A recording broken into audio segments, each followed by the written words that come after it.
أعوذ بالله من الشيطان الرجيم. بسم الله الرحمن الرحيم.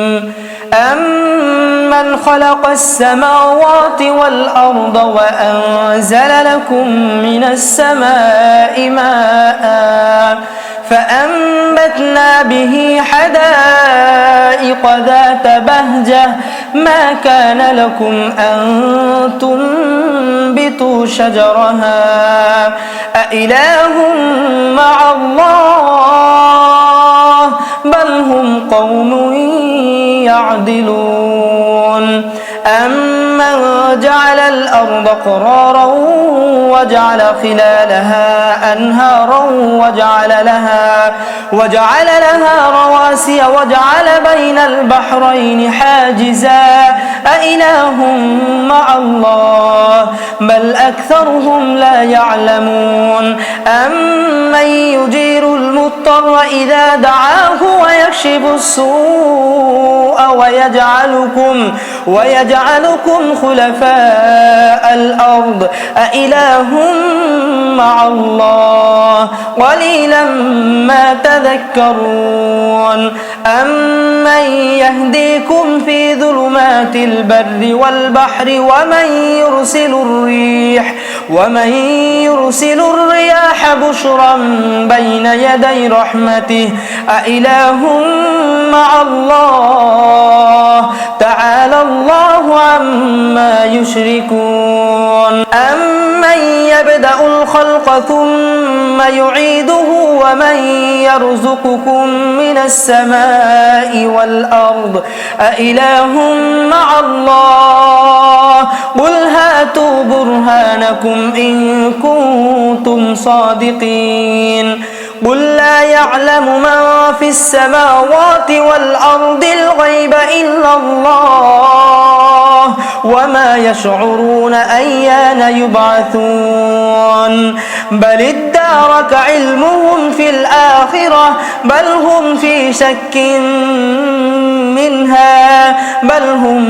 منها عمون. وقال الذين كفروا أئذا كنا ترابا وآباؤنا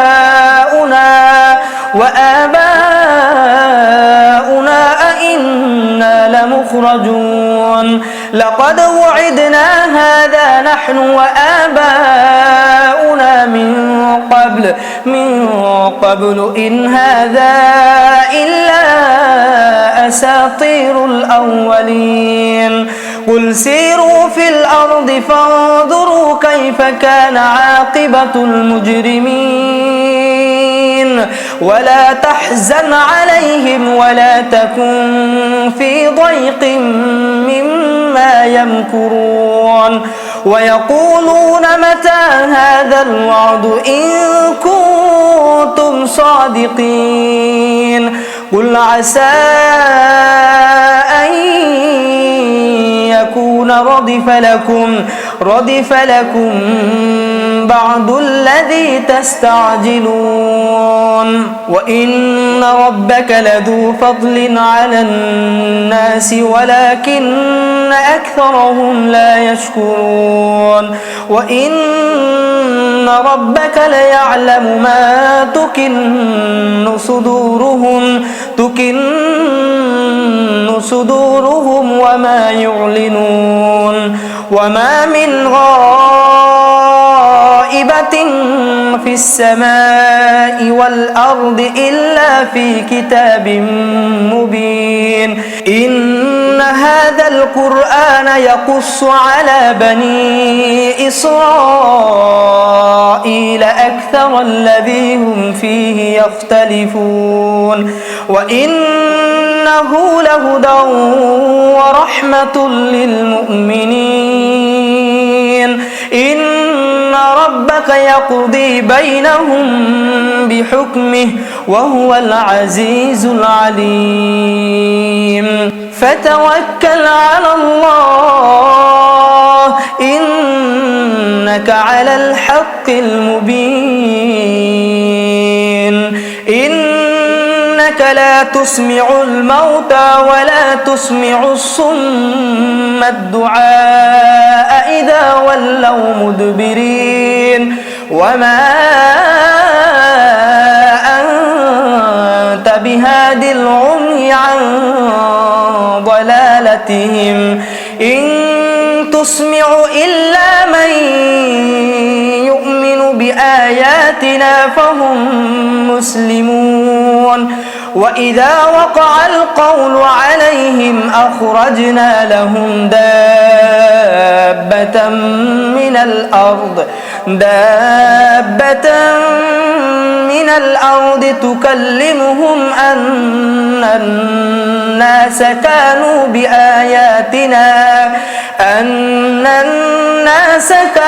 بآياتنا لا يوقنون ويوم نحشر من كل أمة فوجا ممن يكذب بآياتنا فهم يوزعون حتى إذا جاءوا قال أكذبتم بآياتي ولم تحيطوا بها علما أم ماذا كنتم تعملون ووقع القول عليهم بما ظلموا فهم لا ينطقون ألم يروا أنا جعلنا الليل ليسكنوا فيه والنهار مبصرا إن في ذلك لآيات لقوم يؤمنون ويوم ينفخ في الصور ففزع من في السماوات ومن في الأرض إلا من شاء الله وكل أتوه داخرين.